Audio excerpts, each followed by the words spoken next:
Hello，大家好，我是 Mary。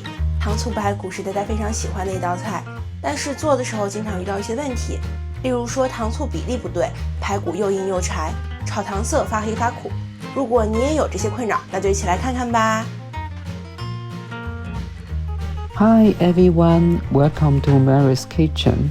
Start by cutting 500 grams of pork ribs into small pieces, about 2 fingers wide. Soak the ribs in cold water for an hour to remove blood in them. Choosing the right ribs is the key for this dish.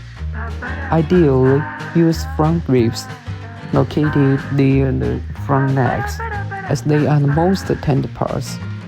Middle ribs are also a great option. They're evenly marbled, not too lean, and not overly fatty.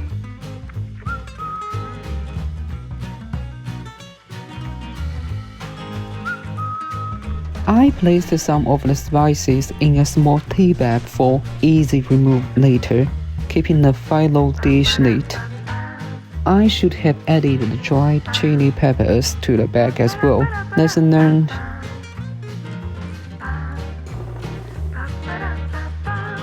The perfect sweet and sour sauce ratio. For 500 of ribs, you will leave 40 grams of light soy sauce.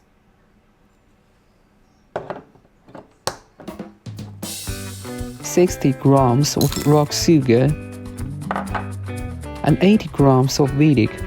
After experimenting with many recipes, I found this combination delivers the richest flavor. It's neither too sour or superficial, trust me. After soaking, rinse the ribs thoroughly, drain off the water, and pan them dry with kitchen paper. This step is crucial because any residue water will cause splatting during frying. Heat oil in a pan to prepare for frying the ribs. Use high heat. The oil temperature needs to reach at least 200 degrees Celsius to lock in the moisture instantly. Hold your hand around 20 centimeters above the pan to feel the heat, and test with the chopstick. If dense bubbles form, you're ready to go.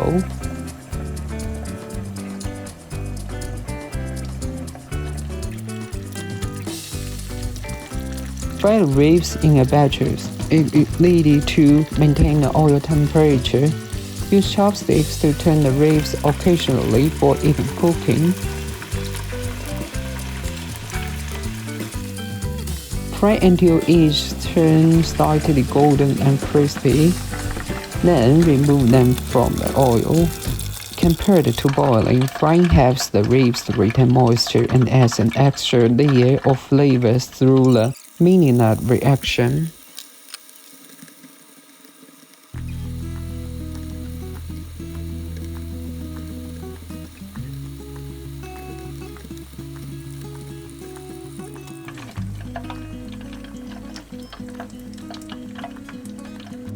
Next, heat a bit of oil in a pan over medium heat.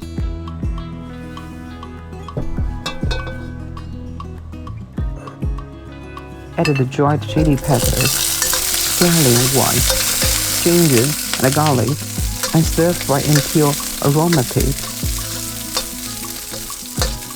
Toss in the fried ribs and give them a quick stir.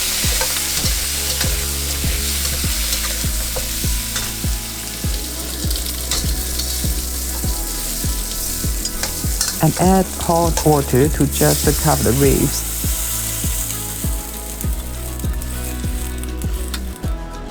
Then add the spice pack and sweet and sour sauce.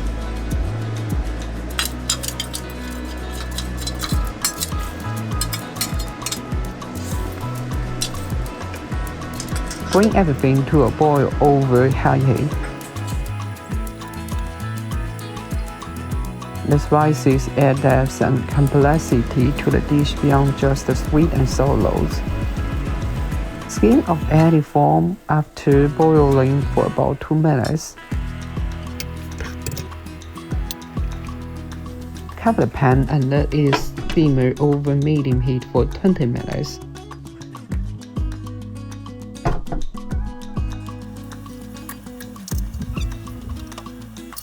After 20 minutes, uncover the pan and check two things. The first thing is the water level. If most of the water has evaporated, add a bit of hot water.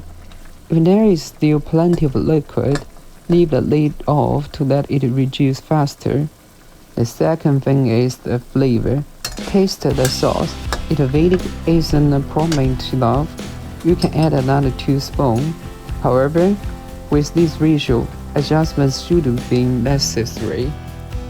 If there is still a lot of liquid, continue cooking uncovered over medium heat for another 10 minutes. Remove the spice bag when convenient. When the surface of the sauce is covered with thin, uniform bubbles, turn the heat to high to reduce the sauce further. Cook until the sauce clings to the ribs and coats the back of spoon. Then lower the heat to medium-low.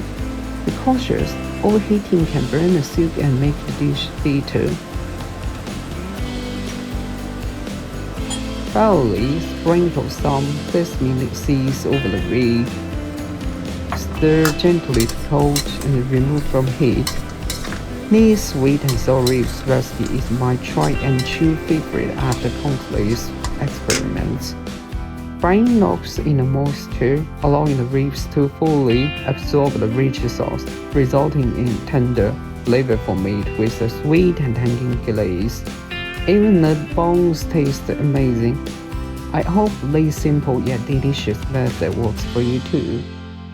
That's it for today's video. Thank you for watching. If you enjoyed it, don't forget to like, subscribe, and share. We'd love to hear your feedback in the comments below. See you next time and Happy New Year!